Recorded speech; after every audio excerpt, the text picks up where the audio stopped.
Bumi akan selalu berputar, tidak mengenal waktu. Pagi, siang, sore, malam, subuh, bahkan tahun baru pun akan selalu datang mengintai kita. Dan kita siang hari ini sudah berjumpa dengan kawan semuanya di acara Speak. Wow, ini luar biasa banget. Seni, spiritual, inspirasi, dan juga kreativitas. Bersama saya Rudi Darmanto dan juga Mas Rido. Rido, halo Mas Rudi. Rido yang nggak punya nama panjang. Rido siapa gitu? Rido Daratista. Rido, Mas. Bagus nama saya itu, Mas. Ini Ridoto. Rido Daratista. Itu kan bagus kan ya? Beda. Namanya kan manggung banget ya Mas ya? Nah, Rido Roma. Rido misalnya kan bisa. Roma Rido. Oke, dan kita kedatangan tamu sekarang spesial banget, Mas Budi. Mas Budi, apa kabar? Aku tak lepas ya supaya bisa lebih jelas menyapa teman-teman. Biar kita juga tahu wajah dari orang yang selama ini dilihat di TV gitu kan ya. Oh iya benar. Karena sekarang udah jarang yang nonton TV, Pak. Oh jarang. Jadi mungkin ngelihatnya di YouTube, di layar handphone, nah di layar tablet, komputer gitu. Makanya kita ada di YouTube sekarang ya kan. Nah ini new wave of ini multimedia. Nah, sebelum kita ngobrol-ngobrol, sebelum kita speak dengan beliau lebih jauh lagi, kita akan pemanasan dulu Mas Budi. Tuh, aku pas banget boyokku lagi. Sekedar pertanyaan cepat saja buat Mas Budi ya. Jawab cepat, oke? Oke. Hitam atau putih? Hitam, Tempe atau tahu? tahu, Di atas atau di bawah? di bawah, Selingkuh atau diselingkuhin? selingkuh. Baca berita atau menyanyi? Baca berita loh, aku termasuk yang ada 3 kategori penyanyi. Kalau kata Cak Nun, Satu, yang bisa nyanyi, dua, orang yang nggak bisa nyanyi, dan orang yang jangan sampai nyanyi. Nah, aku ini termasuk yang ketiga, jangan sampai nyanyi. parah berarti ya. Baik atau bijak? Baik, Menangis atau marah? marah, Enak atau puas? puas, Peluk atau cium? cium lah. Gunung atau laut? Agak sulit, cuma saya lebih kangen gunung. Karena tahun lalu saya ada momen yang sangat spesial dan intimate buat hidup saya. Pertama kalinya saya jalan sendiri selama 30 sekian tahun saya hidup. Mau coba solo trip, dan saya coba pertama kali solo trip itu ke nonton jazz gunung di Bromo. Oh, Bromo. Dan itu ternyata punya pengalaman spiritual dan spiritualitas saya ketika nonton jazz terasa makin dekat sama Tuhan. Sekian ribu, sekian Merasa kecil ya di dunia ini gitu ya. sekian ratus mdpl di tengah desiran angin, suara burung. Dapat lah ya. Dengan lagu jazz yang begitu menyentuh banget gitu ya. Dan itu menurut saya itu pengalaman spiritual saya yang sangat dekat, dan itu di gunung.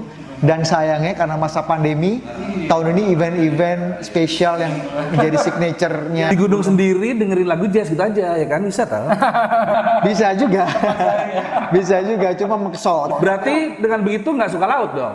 Laut itu, saya itu dari kecil punya sakit bronkitis, sinusitis, apa jadi yang berhubungan sama pernafasan. Jadi kalau orang masalah pandemi sekarang, COVID menyerang pernafasan, saya dari kecil. Jadi dari kecil tuh punya problem tuh. Kata dokter, udah kamu nih minum obat ini nggak sembuh-sembuh. Dah kamu terapinya sering-sering ke laut.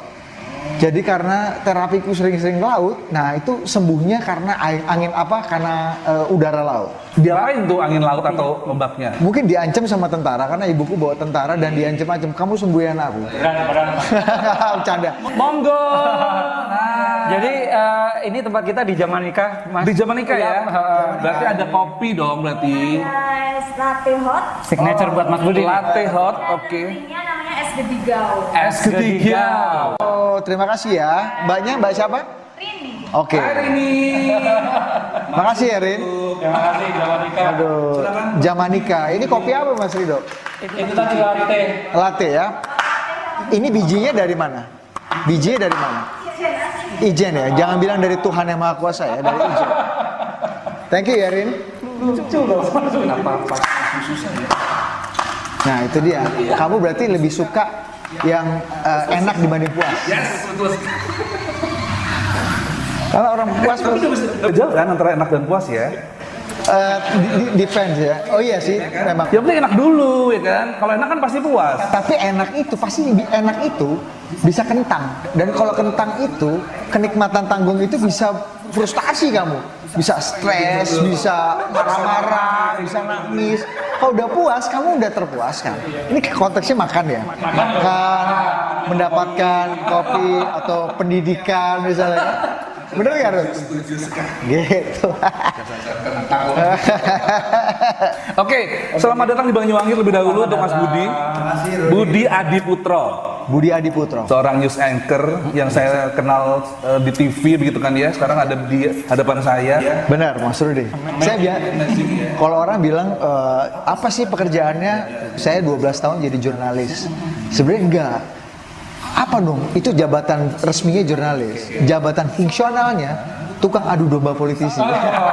Pinter tuh ya kan. Harus ada tengah-tengah tuh ya. Iya, harus adu domba. Jadi tugasku tuh ngadu domba. Seneng banget ya ngeliat orang Makin mereka marah, dia makin puas. berhasil. Tapi sebelum kita ngobrolin tentang itu semua, ada apa di Banyuwangi? Menarik sekali Banyuwangi. Saya pertama kali kesini dengan Mbak Putri Tanjung. Ada salam dari Mbak Putri Tanjung. Mbak Putri cantik. Kapan-kapan semoga ada momen juga nih kayak gitu. Betul. Semoga nanti saya pastikan kalau Mbak Putri kesini nanti kita bikin vlog yang sama. Coba Mbak. Punya. Benar, ngobrol sore semaunya. Baru sebulan udah 100.000 Saya ada di dalamnya. Kamu juga? Subscriber, Pak. Nih Rido ya, Rido. Nanti kamu beli kopinya ya, Put. Menarik apa sih? Saya lupa mau cerita. Oh iya, ke Banyuwangi. Pertama kali ke Banyuwangi dengan Mbak Putri sebelum pandemi lah. Ini bulan nah, tahun ini. Tahun ini betul. Masih menyapa waktu itu masih menyapa banyak sekali anak-anak muda di Pendopo Bupati, ketemu Pak Bupati, ketemu Ibu. Kemudian bersama Brother Monty kita nyapa juga teman-teman muda di Nongkibar, di acara Nongkibar di Dinas Pendidikan. Mbak Putri itu saya waktu itu ngelihat kita waktu itu tuh Mbak Putri satu hari sebelumnya dia itu acara sampai tengah malam dan kita harus flight ekstra pagi sampai sini capek dan exhausted sekali kan, capek sekali karena begitu siang kebetulan lagi agak panas. Kalau panas itu kan bikin kita tambah lelah ya. Saya udah lihat, waduh Mbak Putri ini kayak kecapean mati nih aku nih. Gimana nih? Mudah-mudahan dia kuat ya, mudah-mudahan nggak moodnya tetap ini. Tapi namanya Putri Tanjung ya teman-teman. Dia itu semakin ketemu orang banyak, semakin orang tuh seneng apa yang dia omongin dan semakin orang pengen tahu, pengen banyak tahu dan pengen meres ilmu dari dia. Itu energinya semakin nice. Jadi semakin capeknya hilang, yang capek malah aku dampingin. Ya berhenti aja di belakangnya, jangan ikutan gitu. Nah, jadi justru malah energinya itu keluar dan aku kayaknya harus itu yang bikin salah satu yang apa namanya teringat dengan Banyuwangi ya. Energi anak-anak Banyuwangi pengen belajar, energi terutama kalian melihat Banyuwangi sudah bisa disulap dari Bukan apa-apa. Nothing. Nggak dilirik sama sekali kan ya. agak klenik, ya, hanya satu. Oh Banyuwangi, oh itu transitnya menuju Bali ya. Kalau sekarang udah. Kelewatan gitu. Iya, kalau sekarang kamu mau kemana? Saya mau ke Banyuwangi dulu. Abis itu mungkin kalau ada waktu saya mau ke Bali. Nah orang bisa ngomong kayak gitu. Dan saya menikmati proses itu dan selalu kangen. Dan rencananya akan menyapa teman-teman muda lagi di sini, inovator-inovator muda, UMKM muda banyak pasti yang entrepreneurs di sini ya. Berarti selama di Banyuwangi kemarin sama Mbak Putri dan sekarang ini udah kemana aja? Kemarin waktu sama Mbak Putri itu kebetulan cuma 1 malam, jadi nggak terlalu banyak. Kita menikmati durian Banyuwangi. Durian apa sih kalau di sini, bro? Ada sih durian merah. Merah, durian merah, durian songgon. Waktu itu nggak banyak sih, cuma menikmati pantainya Banyuwangi aja. Menikmati. Dan sekarang agak panjang, jadi saya pengen coba lihat, terutama juga sekalian melihat bagaimana anak-anak muda yang entrepreneurs, orang-orang kreatif kayak Rido ini, yang di bawah ternyata anak muda tuh bisa berkarya, bisa punya homestay, bisa bikin kopi yang enak, bisa punya batik yang kreatif, jual kain. Itu kan luar biasa. Saya juga pengusaha loh Mas Budi. Usaha jual beli. Jual beli apa? Jual celana beli beras. Ya kan? Jual celana beli beras. Segitunya loh. Celana saya buat beli beras Mas. Jual celana Yang penting usaha kan Mas ya? Ada lagi usaha saya. Apa tuh? Usaha sana usaha sini. Oh gitu, usaha sana usaha sini. Utang maksudnya. Yang penting usaha toh, ya kan? Betul. Karena sekarang udah gampang dapat financial debt ya. Kredit. Ya. Oke, sampai berapa lama di Banyuwangi? Rencananya 4 hari di sini dan menarik, hari pertama langsung disuguhi sego tempong dan saya bilang sama Brother Monty, awas kamu nggak ngajak ke sego tempong yang paling di sini itu yang paling legendaris dan paling desit itu yang paling enak. Iya benar. Terus setuju gak? Di mana-mana gitu kan. Jadi kamu kalau ke daerah tertentu mau ada makan mas yang keren, hotel kayak enak. Itu udah biasa ya kan? Di Jakarta juga banyak kan gitu-gitu ya. Tapi tempong agak jarang. Terus sego tempong. Sego tempong. Pertama kali saya makan sego tempong itu ada di Bali ternyata. Apa sih yang terkenal? Kamu masih ingat ya? Hah? Apa jenenge? Kamu nggak? Sego tempong apa judulnya? Ada yang ingat nggak? Sego tempong Bali. Jose, Bali. Di Bali. Yang paling terkenal yang dekat Kute Sunset. Biasanya sih orang-orang Banyuwangi yang kerja di sana buka Wawan ya kalau nggak salah ya. Iya pokoknya itulah. Itu Pertama kali dengar justru makan tempong itu di Bali. Dan sekarang kemudian waktu kesini ke Banyuwangi sama Mbak Putri, akhirnya nyoba tempong yang asli. Ternyata ya enakan Bali. Oh nggak bercanda. Makasih loh Mas. Saya panggilan Bupati Banyuwangi ya. Nggak ya enak sini lah. Aslinya pasti di tempatnya lebih oke kan ya. Tapi familiar ya dengan pedesnya kuat ya? Kuat karena aku tuh orang Jawa Timur. Dan lambung, pinggang atau kepala. Kalau itu dompet ya yang agak terkuras. Oh urusannya beda ya. Pelambung bisa diatasi, cuma dompet itu yang agak susah. Oke, baik, dan kalau menurut Mas Budi sendiri, UMKM di Banyuwangi seperti apa? Justru itu dia yang mau saya lihat ya di sini. Kalau kita lihat kan sebenarnya UMKM di Banyuwangi ini kan berkembang pesat seiring dengan pariwisata yang juga berkembang. Jadi memang Presiden tuh ingin anak-anak muda, terutama UMKM itu justru menjadi penunjang pariwisata. Kita kan lagi karena devisa tertinggi di Indonesia sekarang bukan dari oil and gas lagi. Oil and gas itu udah sunset. Masa lalu, dulu itu migas jadi primadona, penghasil pajak utama, penghasilan pendapat utama. Sekarang itu pariwisata. Dan ketika masa pandemi, ketika pariwisata anjlok, disitulah kayak semacam salah satu paru-parunya Indonesia tuh hilang gitu. Kamu bisa hidup, tetap bisa bernafas, tapi cuma pakai satu paru-paru atau kayak satu ginjal.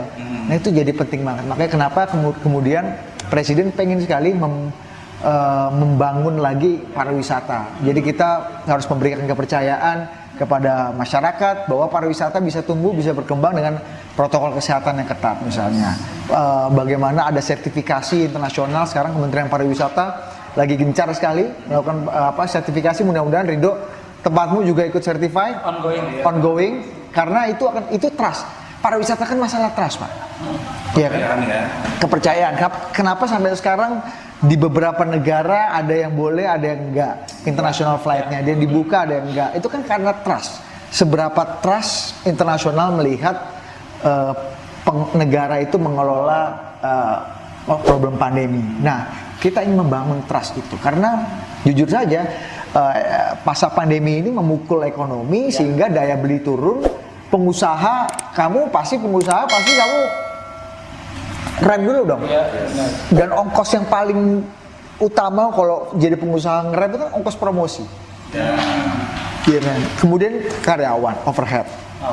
Nah, makanya kemudian di sini pemerintah yang harus jadi stimulan utama. Karena kalau kamu punya uang sekarang, kamu nabung, Pak. Kamu nggak punya spending. Makanya kemudian presiden itu intinya gelontorkan uang secepatnya sebanyak mungkin ke masyarakat. Sekarang itu begitu. Makanya kemudian UMKM ada programnya 2,4 juta dana bantuan presiden untuk UMKM produktif. Itu sebenarnya dana hibah supaya UMKM itu bisa ya kalau kamu punya utang ke tetanggamu ya kamu bayar. Ya kalau kamu pengen beli belanja bahan modal ya kamu belanja untuk ngidupin anakmu. Jadi cash. Berarti Mas Budi datang ke sini bawa duit banyak dong ya? Saya kebetulan bawa 2 koper ya.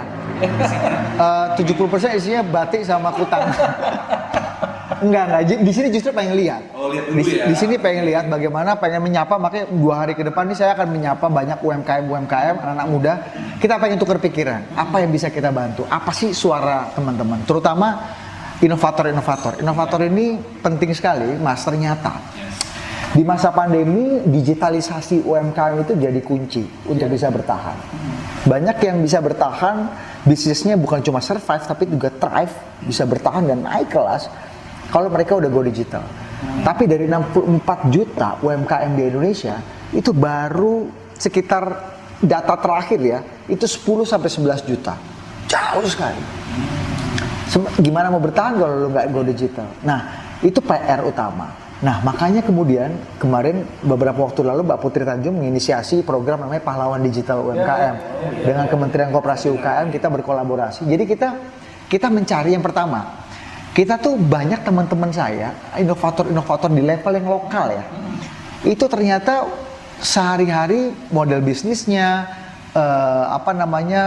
pekerjaannya atau bisnisnya lah ya, itu membantu UMKM go digital. Kayak misalnya ada Titipku, kalau kamu mungkin pernah dengar, ada Titipku itu semacam marketplace dari Jogja. Marketplace itu dia membantu, dia tuh intinya menghubungkan antara pedagang, pembeli dan kurir. Jadi menghubungkan ekosistem semacam Gojek atau Grab tapi levelnya lokal. Menarik, tahu nggak? Dia tuh menyasar selama pandemi ini, target utamanya mbah-mbah, mbok-mbok yang ada di pasar, pedagang-pedagang pasar tradisional yang mungkin nggak kebayang sih mbah-mbah tuh pakai aplikasi, Pak. Dan mereka tuh turun drastis pendapatannya karena pandemi kan. Yang pertama daya beli turun, yang kedua orang takut ke pasar, kerumunan. Jadi gitu, dan mereka terdampak. Nah, mereka tuh si Titipku ini sejak bulan Februari bro sampai bulan November terakhir, mereka tuh udah berhasil mendigitalisasi. Ini baru sekian bulan ya, lebih dari 20.000 mbah-mbah, mbok-mbok, bapak-bapak di pasar tradisional pedagang itu untuk pakai go digital. Dan omsetnya naik, Pak. 5-10%. Saya udah lihat gimana si mbah-mbah. Itu berarti si mbah-mbah ini nitipin barangnya ke... Lucunya, lihat mereka tuh pendampingan. Jadi memang, jadi kalau cuma kita ajarin onboarding, ayo Pak pakai, pas itu kita tinggal tuh mereka nggak payung, iya, nggak laku dan nggak pendampingan. Jadi mereka hadir betul di pasar, ada di pasar dan mereka, saya lihat sendiri, anak-anak itu di pasar dikerubuti sama orang-orang. Mas ini gimana? Oh ternyata bisa ya pakai ya. Nah, sekaligus pedagangnya juga mengedukasi pembelinya. Bu, daripada kesini atuh-atuh iki nggo aplikasi iki ada diskonnya, ada apa. Jadi akhirnya mulai muter. Dan itu mengedukasi dari situ. Itu yang harus diduplikasi kemana-mana. Jadi di Jogja aja atau di daerah lain sudah ada? Di Jogja, Jakarta, dan beberapa daerah lain. Sampai sekarang udah lebih dari 100.000 di seluruh Indonesia. Tapi itu anak-anak muda. Dan belum terdengar. Jadi ketika kenapa Mbak Putri menginisiasi program ini? Sorry, gua agak panjang, nggak apa-apa ya ceritanya. Karena melihat cerita titipku tadi dan melihat oh ternyata banyak juga yang survive karena digital, go digital segala macam. Oh iya ya, ketika tanyakan mereka kamu butuh apa sih dari pemerintah? Kita butuh dua. Yang pertama, nggak direcoki. Yang kedua, nggak direcoki itu maksudnya izin nggak dipersulit. Ya kamu tahu lah sebagai pengusaha. Wes pokoknya dipermudah lah. Makanya kemudian sekarang presiden pengennya ada Undang-Undang Cipta Kerja itu kan untuk mengakselerasi supaya izin-izin kamu nggak usah pakai tetek bengek wes NIB tok wes iso. Sertifikasi halal kita yang ambil alih kayak gitu-gitu misalnya. Yang kedua, setelah nggak direcoki, dia pengen minta untuk di-endorse sama pemerintah. Karena orang-orang muda yang baru bangkit, ini jangan bayangkan ini Bukalapak, Gojek, Grab atau apa yang udah unicorn ya. Ini anak muda yang masih merintis. Levelnya middle atau mungkin small, baru dapat angel investor atau apa segala macam. Butuh endorsement supaya dia punya percaya diri untuk penetrasi ke market ataupun dapat investor. Ada semangat di situ berarti kan ya? Iya, nah kita itu makanya bikin pahlawan digital. Mbak Putri menginisiasi, membuat pahlawan digital UMKM. Yang pertama, untuk mengapresiasi mereka-mereka ini. Banyak titipku lain, ada Wahyu, ada Jahitin, ada banyak sekali anak-anak muda. Dari mulai yang bangun financial literacy, pencatatan pembukuan, bikinin web, bikinin chatbot. Kamu kebayang nggak kalau kamu ini misalnya pesenan, ada 200 orang, kamu udah go digital nih, misalnya udah promonya digital marketing oke. Ada satu hari 300 orang yang nanya, Mas ini harganya berapa? Ada barang apa aja? Wes kak, nutut rek. Harus ada chatbot system. Nah ada anak-anak muda yang ciptakan chatbot system itu untuk siapa? Bukan untuk yang gede-gede, untuk penjual-penjual batik kayak gini, yang punya dagang gudeg, yang sego tempong, warung-warung, supaya orang tahu kalau yang jual pernak-pernik apa langsung dia punya jawabannya. Kayak kamu pesan durian apa aja langsung keluar tak tak tak tak tak tak. Jadi harus menengahin sistem. Itulah inovator-inovator. Nah, pahlawan digital UMKM itu adalah untuk mengapresiasi mereka. Jadi setiap bulan sejak bulan Agustus di website Kemenkop UKM di YouTube-nya kan lumayan tuh udah ratusan ribu followersnya, subscribernya. Itu kan endorsement juga kan. Mereka bangga kalau diwawancara di kanalnya Kemenkop. Mereka percaya diri, orang jadi lebih tahu. Yang kedua, kita mencari pahlawan-pahlawan digital lain, inovator-inovator seperti Titipku, seperti Wahyu, seperti Jahitin di tempat-tempat lain untuk bisa dapat pelatihan. Jadi 3 minggu itu kita kumpulkan ada 126 pendaftar, padahal kita cuma mencari 30 inovator. Ada 126 pendaftar dari Indonesia dan mereka 80% dari luar Jakarta. 82% itu dari luar Jakarta, jadi banyak dari daerah. Ada juga dari Banyuwangi namanya Lapak Cerdas. Halo Mas, nanti kita ketemu nih dalam 1-2 hari. Kamu harus wawancarin juga dia tuh, bagus. Selama 3 minggu kita latih mereka. Siapa yang ngelatih? Facebook, TikTok, Grab, Shopee, Recap Indonesia diajarin sama Studio Yort suruh bikin desain. Jadi pelatih terbaik di Indonesia kita kumpulin, mereka dapat training, bayangin nggak? Dapat training, setelah itu nanti setelah 30 besar kita pilih 10 besar diantaranya yang kurang lebih bagus lah, yang bisa punya scale up bisnis lebih besar untuk bisa lebih banyak menggandeng lagi UMKM. 10 ini akan menjadi mitra strategisnya Kementerian Koperasi UKM untuk mendigitalisasi lebih banyak lagi UMKM di Indonesia. Jadi ini masif nih ya. Masif, dan 10 ini akan gandengan tangan sama Menteri Koperasi Pak Teten, dan Pak Teten terima kasih sudah dukung penuh ide ini. Jadi yang gini bullshit lah, pemerintah bisa sendiri, kamu nggak bisa ngarepin dinas ngasih ngajarin Pak pembukuan. Aku ngeliat mataku, kepalaku sendiri loh. Mereka tuh bayangin ya, kamu aduh UMKM tukang peyek di Jogja itu diajarin pembukuan, bisnis model. Waduh, gini Bu. Gini Bu, oh pantesan aku kerja dari kemarin kaki jadi sikut-sikut jadi kaki. Gak kaya-kaya Mas. Ini pembukaannya salah, satu persatu. Jadi memang kita butuh banyak orang kayak gitu. Dan kita pengen menggandeng sebanyak itu. Dan saya di sini kayak Indra Syafri yang pengen pencari bakat. Pengen cari siapa tuh inovator, ada inovator. Ada sih di Banyuwangi itu Kururio namanya. Kururio itu masuk pahlawan digital. Mas Eko top. Iya. Orang arek Malang kok. Iya kan? Berarti ada tips gak sih buat entrepreneur muda yang mau merintis di masa pandemi seperti ini? Entrepreneur muda yang mau merintis, yang mau bertahan, yang pertama harus kreatif, harus inovatif. Lihat dulu apa sih dan bagaimana customer behavior.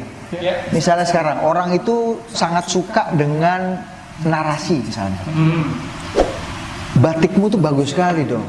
Cuma bagaimana kamu narasikan batik ini, bahwa ini filosofinya seperti apa, ada ceritanya, bahwa batik ini dibatik oleh ibu-ibu yang udah 3 generasi di tengah sawah, kayak gitu-gitu, ada gambarnya, ada misalnya gitu. Narasi itu penting. Ini di luar produk kamu punya kualitas ya. Packaging penting, digital marketing itu penting juga, kolaborasi itu juga penting. Kayak sekarang yang besar-besar itu di Jakarta atau di kota-kota besar lain, mungkin di Banyuwangi juga ada. Sekarang lagi zamannya cloud kitchen. Tahu nggak cloud kitchen? Cloud kitchen itu artinya kitchen bersama, dapur bersama. Kamu tahu nggak overhead terbesar dari rumah makan UMKM restoran itu adalah pengelolaan dapur kan, kitchennya kan. Oh iya benar. Sekarang bayang nggak? Dan kamu kalau misalnya, aduh, aku kalau buka cabang di BSD harus bikin store lagi, harus bikin dapur lagi apa, padahal di BSD itu kayaknya banyak, atau di Banyuwangi banyak. Ya udah, kita bikin cloud kitchen, satu kitchen dipakai rame-rame. Gitu. Jadi Sudah ke sana ya. satu kitchen, nah itu yang makanya pemerintah bisa memfasilitasi itu. Iya. Bikin cloud kitchen, kitchen bersama. Jadi kayak food court tapi dapur. Iya. Overhead kamu akan jauh lebih kecil dan kamu bisa menjangkau lebih banyak lagi customer di bawah. Nah itu inovasi-inovasi kayak gitu kan. Jadi misalnya kalau kayak di Jakarta gitu, di Depok, ya banyak. Jadi Grab misalnya, beberapa unicorn besar, perusahaan digital besar tuh bikin cloud kitchen sekarang. Jadi banyak UMKM yang nggak punya uang untuk bikin restoran sendiri, kamu bisa pakai itu dan bisa menjangkau. Kalau digojekin, digrabin, bisa lebih dekat ke customer. Eranya kolaborasi ya Mas. Eranya kolaborasi. Kamu misalnya ini, Anomali sama Kopi Kenangan. Kakak tahu kan dua brand besar kopi di Indonesia. Mereka kolaborasi, tau gak? Mereka bukan saling menghancurkan. Mereka kolaborasi. Saya baru ngobrol sama Edward, CEO-nya Kopi Kenangan, bilang, Mas, kopi Kenangan itu kita tahu apa trainersnya Anomali itu the best lah di Indonesia, mungkin biji kopinya juga oke. Jadi kita minta Anomali training barista kita. Sementara orang Anomali kita ajarin model bisnis dan digital marketing. Ya. Gila nggak? Dua perusahaannya harusnya gontok-gontokan. Kamu bayang nggak dulu Pepsi sama Coca-Cola di Amerika, iklannya kan sadis. Iya betul. Wow, perangnya kan, serem kan? Gue inget banget waktu itu lihat iklan Pepsi. Jadi salah satu pelajaran digital marketing pertama dulu, perang antara Pepsi dan Coca-Cola. Ada anak-anak mau ngambil Coca-Cola di vending machine. Dia terlalu pendek kan, muter pencet kan. Oh dia klek gitu, dia masukin, terus dia ambil Pepsi 2, ditaruh di bawah. Oh berarti dia pengennya Pepsi dong gitu kan? Enggak, Pepsi ditaruh di bawah, buat ganjel dia naik, ambil Coca-Cola di atas. Saking seremnya. Dan sekarang bukan waktunya begitu. Ya. Dulu kok masih. Kopi dulu, Mas. Oh iya. Karena kita Padahal aku mau santai-santai loh, jadi ngomong banyak gini, kamu keterlaluan kamu.